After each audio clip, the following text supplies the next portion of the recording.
40대가 되고 나면 대부분 이렇게 생각하세요. 일단 피부과 가서 레이저 좀 받고 피부샵 가서 관리 좀 받으면 얼굴 처진 것도 좀 올라가고 피부도 팽팽해지고 지금보다 젊어 보이겠지. 그런데 그 레이저와 시술 때문에 나중에 피부 노화가 더 가속화로 올 수가 있어요. 나이 먹어서 생기는 노화보다 더 무서운 게 뭔지 아세요? 무심코 일상생활 속에서 한 행동 하나하나가 피부 노화를 2배나 더 가속화시킬 수 있다는 거예요. 실제로 같은 40대인데 누구는 피부가 매끈하고 탱탱하고 누구는 잔주름이 자글자글하고 얼굴도 처져서 탄력을 잃고 나이 들어 보일 수 있거든요. 그 차이는 단 하나, 내가 홈케어를 어떻게 하고 관리를 했냐의 차이거든요. 오늘은 피부과 피부샵에서 절대 말해주지 않는 40대에 하면 안 되는 행동 5가지 이유와 그 해결 방법까지 확실하게 정리해 드릴게요. 노화 직행열차 최악의 습관 첫 번째 바로 들어갈게요. 바로 선크림 바르기예요. 피부 노화의 큰 원인 중에 하나가 바로 자외선 노출인데요. 자외선 노출을 피하기 위해 선크림을 바르라고 하잖아요. 그런데 선크림을 바르는 게 노화 직행열차 습관이라고 하니까 당황스러우신 분들도 계셨을 것 같아요. 제가 그 이유를 바로 말씀드릴게요. 햇빛, 즉 자외선에 노출이 되면 피부 속에 콜라겐이 파괴되고 기미 잡티가 생기고 탄력이 떨어져 주름도 생기고 노화가 진행이 돼요. 그래서 자외선 차단을 하기 위해 바르는 게 바로 선크림이에요. 하지만 아침에 바른 선크림은 2시간, 3시간이 지나면 효과가 떨어지거든요. 그냥 낮 12시 정도가 되면 선크림을 안 바를 건가 똑같은 상태가 되는 거예요. 근데 우리는 아침에 한번 바른 선크림으로 하루 종일 자외선을 피하지 않고 일상생활을 하잖아요. 차라리 선크림을 바르지 않고 챙이 넓은 모자와 양산을 써서 자외선 노출을 피하는 게 피부 건강에 더 좋을 수가 있어요. 피부의 발림성도 좋고 산뜻하고 촉촉한 이런 유기자차 선크림에는 옥시벤젠과 같은 안 좋은 화학 성분이 들어가 있거든요. 그래서 몸에도 안 좋고 피부 건강에도 나빠요. 그래서 저는 선크림을 매일 바르는 것을 추천드리지 않아요. 저 같은 경우에는 하루에 30분 이상 야외 활동이 있을 때만 무기자차 선크림을 바르고요. 하루 종일 거의 실내 활동을 할 경우에는 선크림을 굳이 바르지 않아요. 대신 밖으로 나갈 때는 챙이 넓은 모자와 양산을 꼭 써서 자외선을 피해요. 야외 활동을 하는 날을 제외하고 선크림 안 바른 지 저는 한 10년 정도는 넘은 것 같아요. 피부 트러블이 없고 피부가 얇고 예민하고 민감한 노화 피부에는 유기자차 선크림을 사용하는 것을 추천드리지 않고 사용하신다면 무기자차 선크림 쓰시는 것이 좋아요. 노화를 부르는 습관 2번째는요. 얼굴을 두드려서 화장품을 흡수시키는 거예요. 화장품을 바르고 흡수할 때 두드리라고 하잖아요. 실제로 고타법이라고 해서 얼굴을 두드리면 흡수도 잘 되고 마사지 효과도 있어서 피부 탄력에 좋아요. 하지만 노화가 급속으로 진행되는 40대 경우에는 피부에 섣불리 압을 주면 안 돼요. 세안을 세게 해도 안 되고 수건으로 얼굴을 세게 닦아도 안 좋아요. 화장솜으로 얼굴 닦아내는 건 더 치명적이에요. 이렇게 노화가 시작된 피부는 생각보다 얇고 약해서 자극을 계속해서 주게 되면 염증이 생기고 그러다 보면 잡티, 홍조, 속건조, 주름 이런 게 생기기가 너무 쉬워요. 이렇게 피부 문제가 한번 생기게 되면 되돌리는데 정말 많은 시간과 돈을 써야 된다는 거예요. 실제로 되돌릴 수 없는 경우도 있고요. 우리 피부는 압과 자극이 가해지면 약해지면서 콜라겐층이 손상이 되면서 무너져요. 그래서 탄력이 떨어지고 주름도 생기고 기미 잡티가 심해지는 거거든요. 얼굴은 최대한 손으로 두드리지 않는 게 좋고 기초를 바를 때도 지그시 눌러주듯이 흡수시켜 주세요.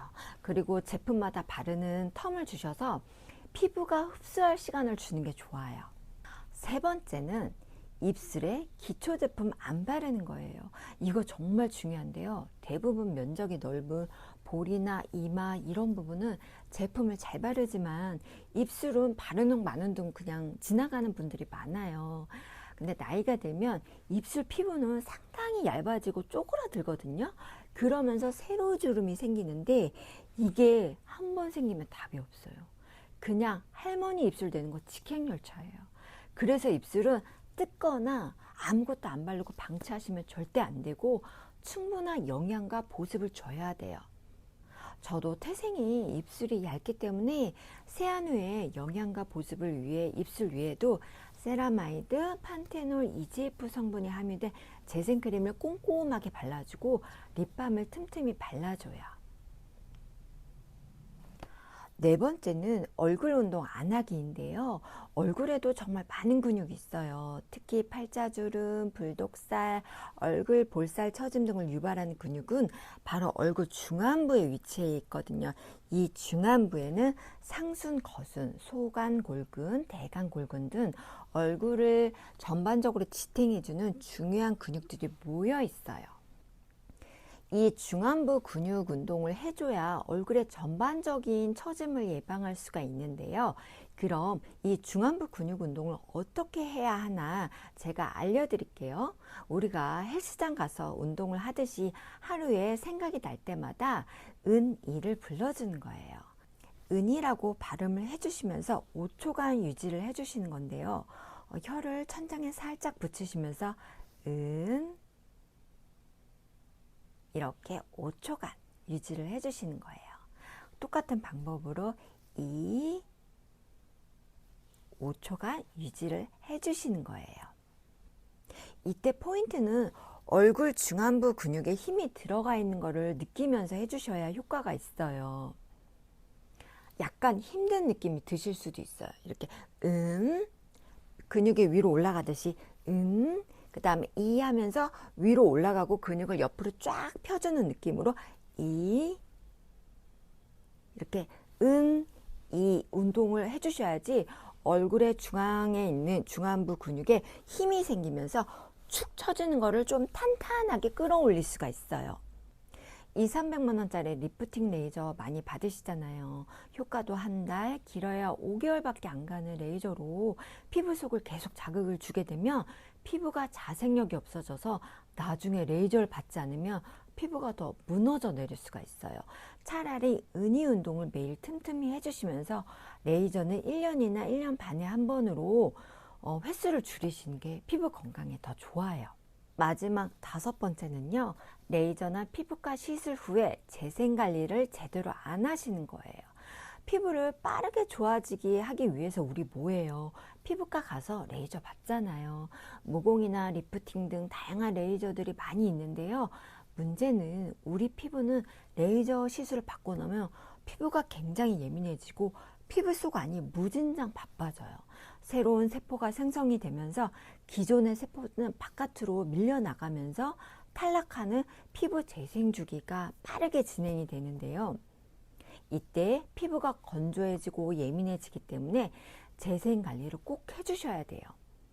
제대로 재생 관리를 안 해주게 되면 속건조, 따가움, 홍조, 트러블 등을 얻을 수가 있거든요.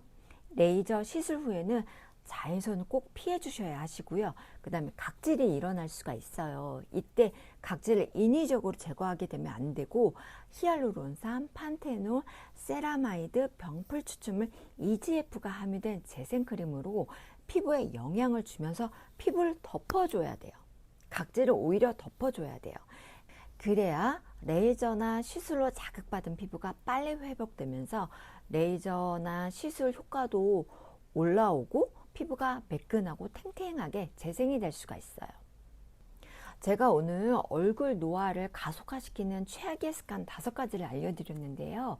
이 5가지만 피하셔도 피부 속 콜라겐층이 무너져서 생기는 건조함, 탄력 저하, 얼굴 처짐, 불독살, 처진 입꼬리, 속건조, 쪼글거리는 입술도 예방할 수가 있어요.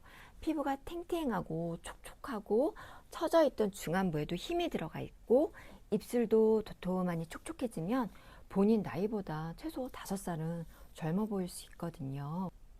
영상 보시고 이 나쁜 습관 꼭 버리셔서 탱탱한 피부로 예뻐지시길 바랄게요.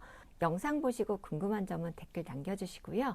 저는 피부 탱탱 홈케어로 다른 영상에서 찾아뵐게요. 감사합니다.